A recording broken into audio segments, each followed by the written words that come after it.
This episode of Soldier Knows Best is brought to you by Carbonite.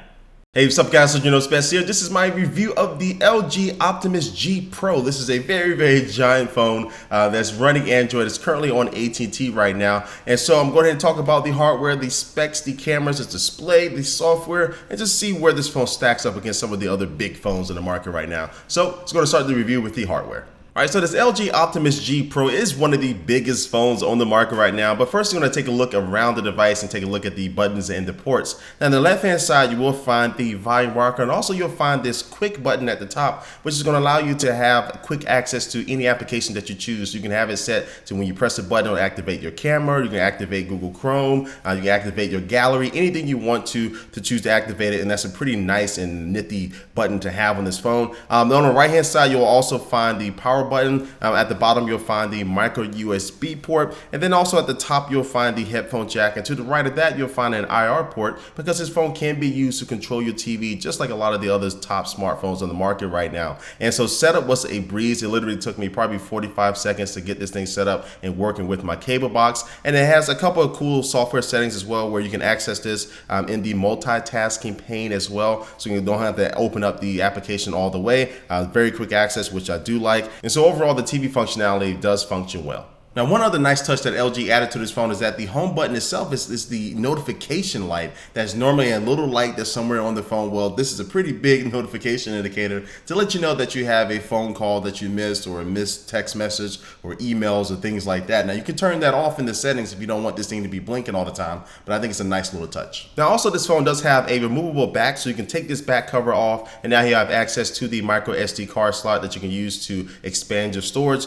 and also you'll get to the SIM card slot from here, and then also you'll see this big whopping 3140 milliamp battery. And just for my personal uses, I was able to get at least a full 2 days of usage out of this phone, which is very nice to have. And then also if the need does arise, you can replace the battery with another spare battery, because this cover does come off, which is definitely going to be handy. And one thing I didn't like about this phone is the speaker. Not only just the speaker placement, because it's on the back, because it's a very small speaker for a phone of this size, and just the quality of the speaker was not really that great at all. And after you use a phone like an HTC One, speakers is definitely going to be something I start to notice a little bit more. Now, as far as the overall look and feel of this phone, it's very comparable to the Samsung Galaxy Note 2, because size-wise they're very similar, and also too the plastic back feels exactly the same as it feels on the Note 2. Now, one thing, when you are holding this thing in your hand, it does feel a little bit better than the Note 2, and that's partly because it's a little bit skinnier, because they really took the bezel down around the screen. And speaking of the screen is a whopping 5.5-inch 1080p Full HD display, which has 400 ppi, that's pixels per inch. So it definitely is not the highest PPI on the market, but the display is big and beautiful. It's almost like you're holding a small TV in your hand. So when you are watching, especially when you're watching videos back, I really did have a really good experience on this phone because of the big screen, and the quality was top notch. And also, one quick note, you can actually zoom in while watching video on this phone. So for some reason you want to get closer to the action, you can just pinch and zoom in. Now you'll be closer in your video. Now, as far as the internal specs, this phone does feature a Qualcomm Snapdragon 600 processor that's 1.7 gigahertz, and it is a quad-core CPU. It has 2 gigabytes of RAM, has LTE, of course, Wi-Fi, Bluetooth, all of that good stuff, and it's going to have 32 gigabytes of internal storage, but because you have the micro SD card slot, it can support up to 64 gigabytes. Now let's take a look at the cameras on this phone. Now, the front-facing camera is a 2.1 megapixel full 1080p camera, and then the rear facing camera is a 13 megapixel shooter that can also do full 1080p video as well. As you can see from these examples that I'm showing you right now, this phone doesn't have the best cameras on a phone that I've seen recently right now, but these shots are going to be decent. As far as the pictures and videos, it will be average enough for you to be able to get some decent shots and work with them. But this phone does have some cool software features going along with it. Now, just like you've seen on the Samsung Galaxy S4, you now have this dual recording feature that will allow you to record with both the front facing camera and the rear facing camera at the same time, even though you can't edit those like you can do in the S4, but it's still a nice feature to have. Then also has an audio zoom mode, which will allow you to pinch in and zoom in on a particular subject. So say you have a group of people and you want to really hear the audio coming from that one particular person, you can zoom in on their face and they'll amplify that audio for that person.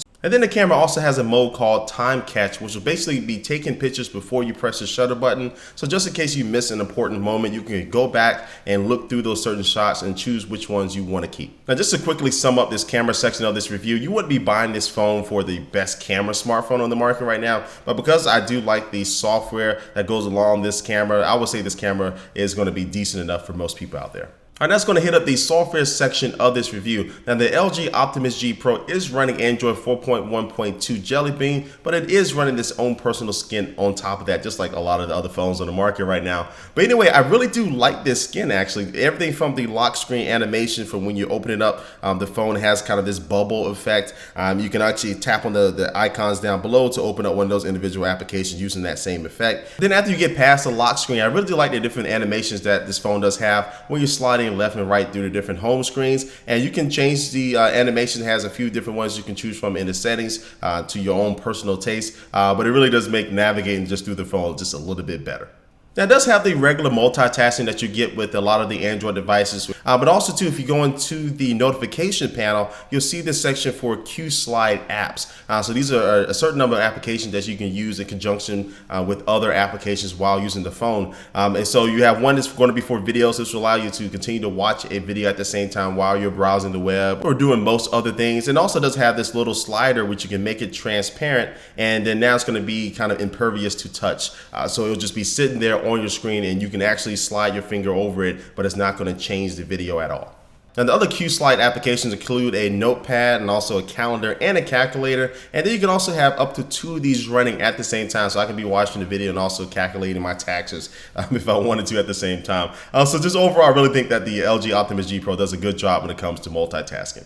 And this phone does also have some other useful features like one-handed operation. They have some settings for that. So if you're using the phone with just your right or left hand, you can have so that the dial pad will move to the left or the right hand side of the screen, and even the keyboard can do the same thing. And that's just going to make it a lot easier just to use this big old phone with one hand. It also does have a quiet time sound setting, which basically you can specify like 10 o'clock every night. I want to make sure everything on my phone is muted besides my alarm or something like that. And so overall, I do like the direction that LG is going with the software on this Optimus G Pro, even though I do see a lot of inspiration from other devices on the market right now when it comes to their software features, but I think LG is trying to pack their phone with some nice useful features, and so I definitely think they did a good job with this. All right, so now it's time to wrap up this review just with my overall opinion about this phone. Well, I think its main competition right now is still going to be the Samsung Galaxy Note 2. I think if you already own a Note 2, you're probably not going to be compelled to buy this phone, but if you're looking for a big phone on the market right now, it's going to give you all of that screen real estate for either watching movies or multitasking with the Q-Slide applications and things like that, you're really going to like this phone. It doesn't have the best cameras on the market right now, so I wouldn't buy this phone for cameras.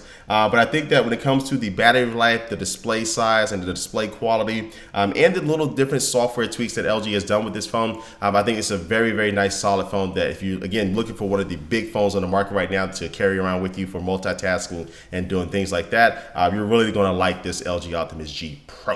And so you can pick this phone up right now on AT&T for $200 with a 2-year contract. And so guys, I want to hear what you think about this LG Optimus G Pro. Leave your comment down below. But before I do officially end this video, it's going to take one last look at that sponsor. Today's sponsor is Carbonite. Carbonite Online Business Backup is a backup solution which is automatic and is for your computers, your hard drives, your servers that may be at your home office or your small business. But say something happens to your computers, like they crash or somebody breaks in and steals them, you'll still be able to access all of your files that were backed up because Carbonite does that automatically, and you and your employees can even access them on a smartphone or an iPad with the free Carbonite app. So for a low flat fee, Carbonite will keep your business protected no matter how many computers you have, and you can start a free trial right now, no credit card needed, at carbonite.com with the offer code SOLDIER today, and you'll get 2 months free if you decide to buy. Again, that's carbonite.com, and the offer code for 2 months free is SOLDIER. All right, guys, again, thanks for watching this video. Again, leave your comment down below, but also too, all the links to my social networks, my Instagram, Facebook, and Twitter are down below as well. And thanks for watching this video, guys, and I will catch you later. Peace.